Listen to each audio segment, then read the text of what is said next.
بەهۆی نەبوونی نوێنەری پێشمەرگە لە ژووری ئۆپراسیۆنە هاوبەشەکانی کەرکووک بۆشایی ئەمنی لە سنوورەکە دروست بووە و داعش سوودی لەو بۆشای ئەمنیە وەرگرتووە بۆیە جموجۆڵەکانیشی لە باشووری خۆراوای شارەکە زیادی کردووە.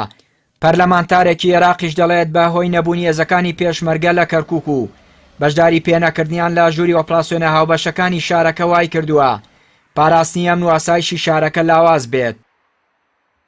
ئێمە لەو کۆبنەوە بەشدار بووین لەبەرەوەی کوردی تێدا نەبوو. یەکەم خاڵ نابێت کۆبنەوەیەکی گرنگ تایبەت بە دۆخی ئەمنی کەرکووک کوردی تێدا نەبێت.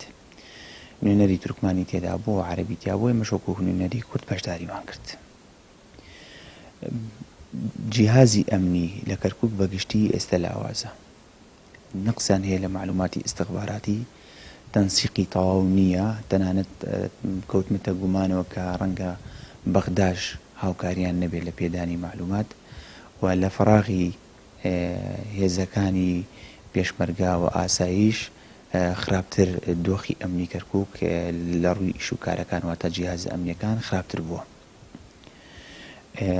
ئێمە ئەومان تەئکیدمان لەسەر ئەوە کردێتەوە کە تا ئەم دەقەیە موسڕین پێمان وایە ئەمنیەتی کەرکووک تەنها لە یەک لایەوە ئیدارە نادرێت و لە یەک لایەوە ناتوان کۆنتڕۆڵی دۆخی ئەمنی کەرکووک بکەن.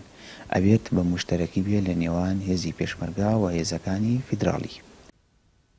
ماوەی زیاتر لە ساڵێکە هیچ دەستگایەکی ئەمنی و سەربازی کورد لە شاری کەرکووک ڕۆڵیان نییە لە هاوبەشیکردن لە پاراستنی شارەکە و گۆڕینەوەی زانیاری هەواڵگری لە نێوان هێزە ئەمنی عێراقیەکاندا. چاودێرێکی سیاسیش پێی وایە هیچ پێکهاتەیەکی کەرکووک ناتوانێت بە تەنها لە شارەکە دەسەڵاتی هەبێت و پێکهاتەیەکی سەرەکی پشتگوێ بخات و ڕۆڵی لە بەرچاو نەگرێ. بەڵێ دیارە واقعی ئەم شارەوەی سەلماندووە کە هیچ پێکهاتەیەک لە ڕێگای هێزی ئەمنی یان سیاسی یان سەربازی و ناتوانێت تەنها ئیدارەی ئەم شارە بدات و ئەگەر وایشی کردبێت ئەوە ڕێگری و زەحمەتی و ئاستەنگی زۆری هاتوۆتە پێش. لەبەرەوەی واقعی ئەم شارە وایە هیچ پێکهاتێک نابێت بەلاوە بخریان فەرامۆژ بکرێت لە ئیدارەدانی سیاسی و ئەمنی و سەربازی ئەم شارەدا. بۆیە کوردی ژۆک و پێکهاتێکی سەرێکی ئەم شارە وەکەوەی کە نیوەیان زیاتری پێکهاتی ئەم شارەیە گرنگە ڕۆڵی هەبێت دەوری هەبێت لە ئیدارەدانی ئەم شارەدا هەم لە ڕووی سیاسی سەربازی و ئەمنیەوە بە تایبەتیش لە دروستکردنی ئۆپراسیۆنی سەربازی یاخود ژووری چالاکی لە کەرکووک گرنگە کورد هەست بکە ڕۆڵی هەیە یاخود بەشدارە لە ئیدارەدانی لاینی سەربازی و ئەمنی ئەم شارە.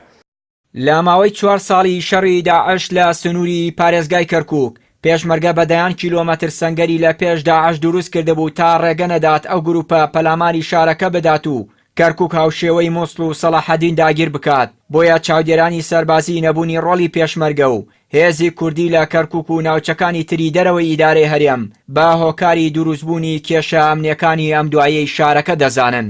چیانوری کەناڵی ئاسمانی پەیام کەرکووک.